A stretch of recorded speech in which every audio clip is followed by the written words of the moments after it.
Terima kasih. Bismillahirrahmanirrahim. Assalamualaikum warahmatullahi wabarakatuh. Bapak-bapak peserta pada pagi hari ini yang sama-sama berbahagia, semoga sehat selalu, berenergi, dan kita bisa sama-sama untuk bertukar pikiran. Jadi saya bukan seorang tutor atau seorang yang memberi pembelajaran sebenarnya. Saya ini hanya seorang pelaku gitu. Tapi bagusnya kita berbagi, begitu. Nanti kita banyak diskusi. Tapi untuk sesi pada pagi hari ini, saya mungkin akan lebih banyak bercerita tentang berbagi ya, tentang mungkin pengalaman sesuatu yang baru di Indonesia atau sesuatu yang barulah di Bima, apalagi anak-anak. Saya itu mungkin baru 2-3 tahun terakhir stand up comedy itu bisa viral gitu kan, membooming gitu kan. Nah tetapi apapun itu hanya sebuah media dan bagus ya, bisa dilakukan memberikan penyampaian pesan lewat media-media seperti itu. Jadi apalagi ini dengan menggunakan bahasa Mbojo ya, bukan bahasa Bima, bahasa Mbojo. Karena Mbojo juga melingkupi Dongbu, seperti itu. Jadi beberapa hal untuk sesi awal kita ini, pertemuan awal kita ini, mungkin kita lebih banyak bicara tentang koridornya gitu kan, stand up comedy itu seperti apa, kemudian nanti kita akan melakukan apa,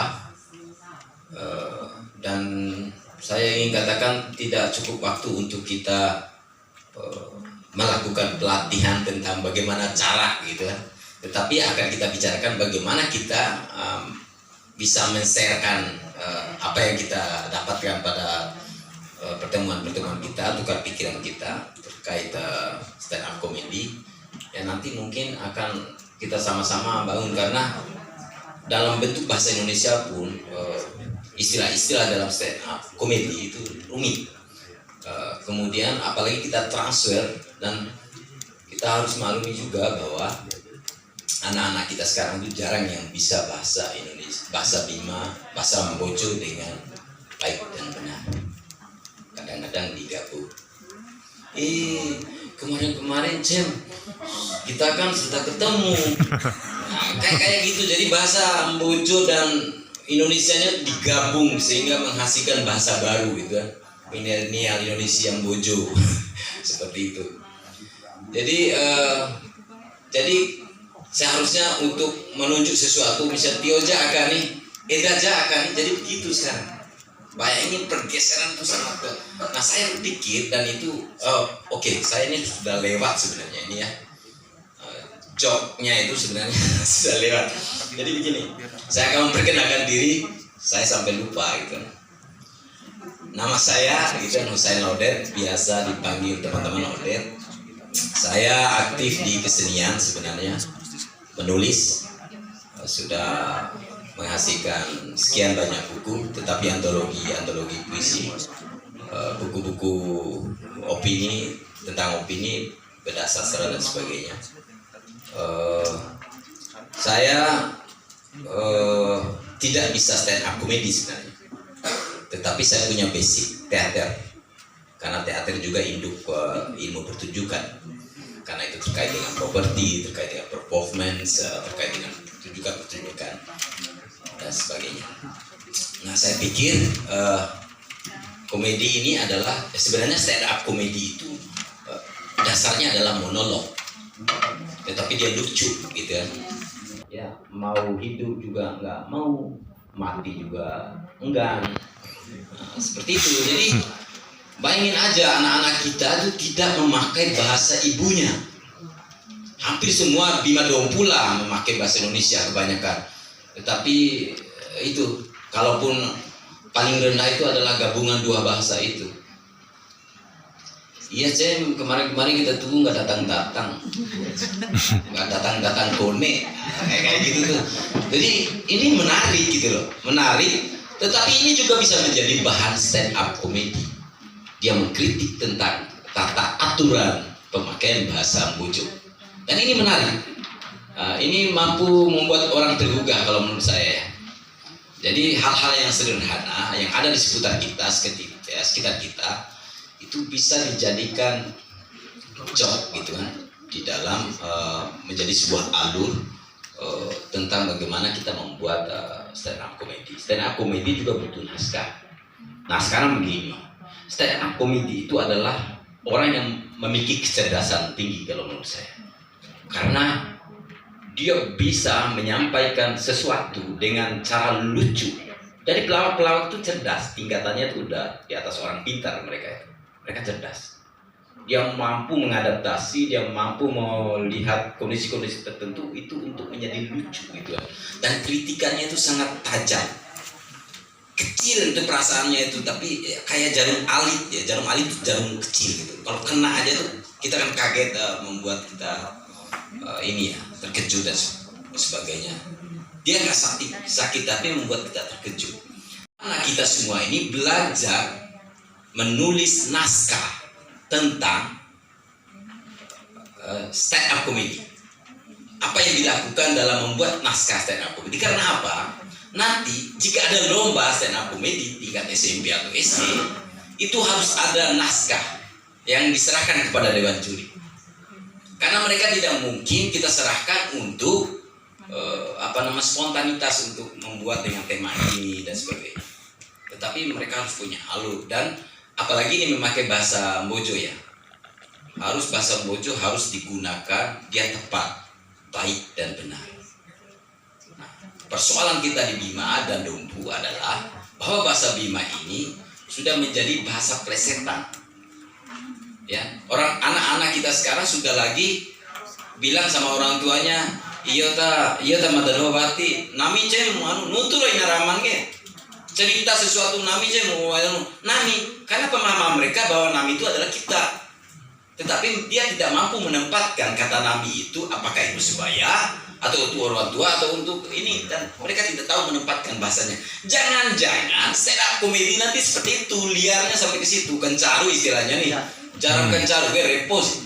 Insoran dorin, insoran kuta, nanti mati dicukin atau makmur dicukin, ini membahayakan. Mati juri. Iya kan, di depan umum di sebuah perlombaan, tiba-tiba ada joknya yang membuat keluar konteks gitu kan. Ini yang takut. Jadi itu yang perlu kita bahas bersama-sama nanti, teknisnya seperti apa. Jadi yang sederhana kita membuat stand up comedy, tetapi stand up comedy dengan apa? Kita menjaga apa ini? Apa yang kita bawa? Yang kita bawa ini bahasa Mbojo. Bahasa Mbojo itu tata caranya itu banyak. Ya, misalnya kata mada. Mada ini banyak artinya, banyak maknanya. Apa yang membuat dia itu bisa beda meskipun katanya sama, tulisannya sama? Itu penempatan kepada subjeknya. Apa? Situasi. Situasi yang bagaimana? Kita mada luar mada layake mata itu, mada belum matang. Ya, mada bisa apa aja. Nah itu banyak kata. Jadi kata itu banyak arti, dan ini yang perlu kita. Saya pikir ini, kita bicara ini kelasnya harus profesor gini, bukan saya sebenarnya. Jadi ini rumit karena kita bicara bahasa Bima, menggunakan bahasa Bima untuk monolog atau yang lain gitu kan, sastra maupun apa, itu rumit. Yang harus kita benahi adalah dasar-dasar menulis bahasa Mbojo dengan baik dan benar. Ini yang kita tinggalkan. Saya kemarin itu sempat tertawa sendiri, ini apaan ya? Kita bicara apa ini? Ya, kita bicara garis sini, garis startnya di mana kita nggak tahu. Tadi malam. Ya apa? Revitalisasi itu esensinya apa? Itu yang harus dipahami. Ya kita revitalisasi itu apa? Gitu. Mau diapain? Mau dikemanakan?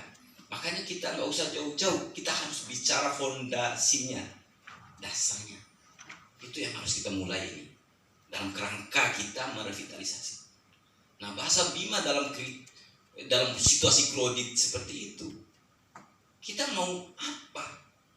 Masa kita mau pakai sepeda butut banyak pecah, velgnya retak, ya menuju tempat sesuatu atau suatu tempat dasar tentang mau dikemanakan ini, stand up comedy ini, apa yang harus dilakukan, kemudian cerita baik kita, apa yang kita lakukan dan sebagainya itu harus terkoneksi. Di dalam stand up comedy, teater, seni-seni yang lain, dia membutuhkan instrumen-instrumen lain.